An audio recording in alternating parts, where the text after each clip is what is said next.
క్రీస్తునందు ప్రియమైన సహోదరి సహోదరులకు యేసుక్రీస్తు నామములో శుభములు. దేవుని యొక్క మహాకృప మీకు కలుగునుగాక. ఈరోజు దేవుడు మనకిచ్చిన మాట యెహెజ్కేలు గ్రంథము 30వ అధ్యాయము 4వ వచనము. ఖడ్గము ఐగుప్తు దేశం మీద పడును, ఐగుప్తీయులలో హతులు కూలగా కూస దేశస్థులు వ్యాకుల పడుదురు. శత్రువులు ఐగుప్తీయుల ఆస్తిని పట్టుకొని దేశపు పునాదులను పడగొట్టుదురు.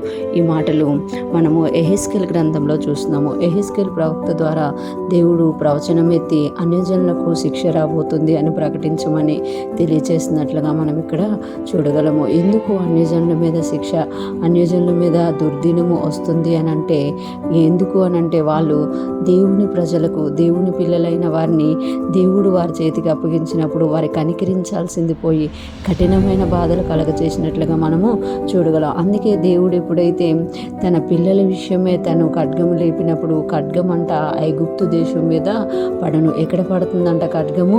ఐగుప్తు దేశం మీద పడుతుందంట. ఐగుప్తీయులలో హతులు కూలగా కూసు దేశస్థులు వ్యాకుల పడదురు. ఖడ్గం ఎప్పుడైతే ఐగుప్తు దేశం మీద పడుతుందో అనేక మంది ఐగుప్తీయులు హతులైపోతున్నారంట, కూలిపోతున్నారంట. అది చూసి తన దేశంలో ఉన్నవారు, తన పొరుగు దేశంలో ఉన్నవారు కూసు దేశస్థులు ఏమైపోతున్నారంట?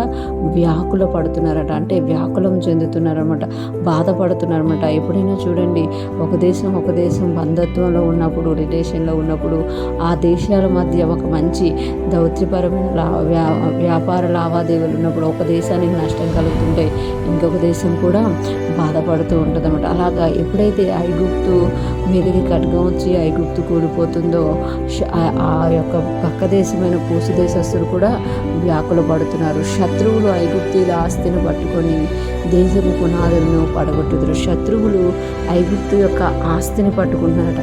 దొంగ దేని కొరకు వస్తారు అని అంటే దోచుకోవడానికే వస్తారన్నమాట. ఇక్కడ ఖడ్గం ఎందుకు వచ్చింది? ఐగుప్తీయుల మీదకి శత్రువుని దేవుడు ఎందుకు రేపాడు అని అంటే, తన పిల్లల్ని మంచిగా చూడాల్సింది పోయి వాళ్ళు బానిసలుగా చేసి, వాళ్ళ కఠిన దాసత్వం చేసి వాళ్ళ యొక్క కష్టాన్నంతా దోచుకుని ఉన్నారు. కాబట్టి శత్రువు యొక్క శత్రువులంట ఐగుప్తు యొక్క ఆస్తిని అంతా తీసుకోవడమే కాక దేశం యొక్క పునాదులను పడగొడుతున్నారంట. అంటే దేశం పునాదులు పడగొడుతున్నారు అంటే అర్థం ఏంటి అని అంటే, ఆ దేశం మరి ఉండదు అని అర్థం అనమాట. ఈరోజు ఫ్రెష్ మనం వింటున్న ప్రతి ఒక్కరూ జ్ఞాపకం చేసుకోవాలి. మనకి విరోధంగా దుష్టుడు చేసే ఆలోచనలు, దుర్మార్గులు చేసే పన్నాగాల వల్ల మనం బాధపడుతూ ఉంటే దేవుడు చూసి ఆనందించే దేవుడు కాదు.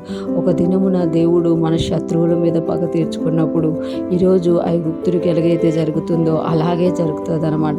మనము దేవుణ్ణి పట్టుకొని ముందుకు సాగిపోయే వారంగా, ఆయన వాగ్దానాలను పట్టుకొని ముందుకు వెళ్ళిపోయే వారిగా ఉంటే మనము వాగ్దత్త దేశంలోనికి వెళ్తాము.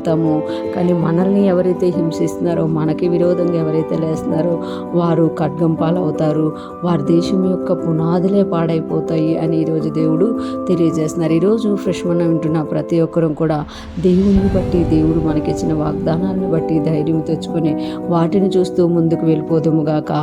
దేవుడు మన శత్రువులను నశింపచేయునుగాక. ఆమేన్.